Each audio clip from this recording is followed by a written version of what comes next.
పంచాయతీరాజ్ ఎలక్షన్లు చాలా హోరు మీద జోష్ మీద చాలా ఉత్సాహంగా ఉన్నారు రాజకీయవేత్తలు. ప్రజలకు ఏం తెలవాలంటే ఇప్పుడు ఎవరికి ఓటేయాలా, ఏ నాయకుడికి ఓటేయాలా, ఎందుకు ఓటేయాలా, ఓటేసిన తర్వాత మేము బాధపడాలన్నా బాధపడద్దని డిసైడ్ చేసేది ఈ ఒక్క ఓటు మాత్రమే. ఓటేసే ముందు 1,00,000 సార్లు ఆలోచించండి.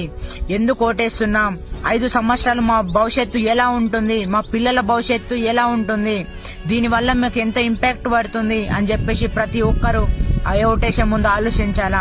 ప్రజలారా, మందుకు చిందుకు పైసలకు ఆశపడి నాకెందుకులే అని అనుకుంటే రాబోయే 5 సంవత్సరాలు మీ భవిష్యత్తు ఒక సర్పంచ్ చేతిలో పెట్టినట్టయితది. గెలిచిన తర్వాత అయ్యో ఎందుకు గెలిపించుకున్నాంరా నాయనా అని చెప్పి బాధపడే బదులు ఒక్కసారి అడగండి, క్వశ్చన్ చేయండి, పనులు చేసి పెడతారా అని అడగండి. సర్పంచ్ గెలిచిన తర్వాత డబ్బులు అడగడం, ఆ పర్మిషన్లు ఈ పర్మిషన్లు ఇవ్వకపోతే మీరు ఏ విధంగా బాధపడతారో మీకు కూడా తెలుసు. దయచేసి ప్రజలరా, తెలివైనోన్ని, విద్య ఉన్నోన్ని, విజ్ఞానం ఉన్నోన్ని ఎన్నుకోండి. అంతేగాని ఓటేసిన తర్వాత నా పైసలు అన్ని తీసుకుంటుండు, ఇన్ని తీసుకుంటుండు, నేను ఏం చేయలేకపోతున్నా అని చెప్పేసి బాధపడే బదులు ఒక్కసారి ఆలోచించి ఓటేయండి.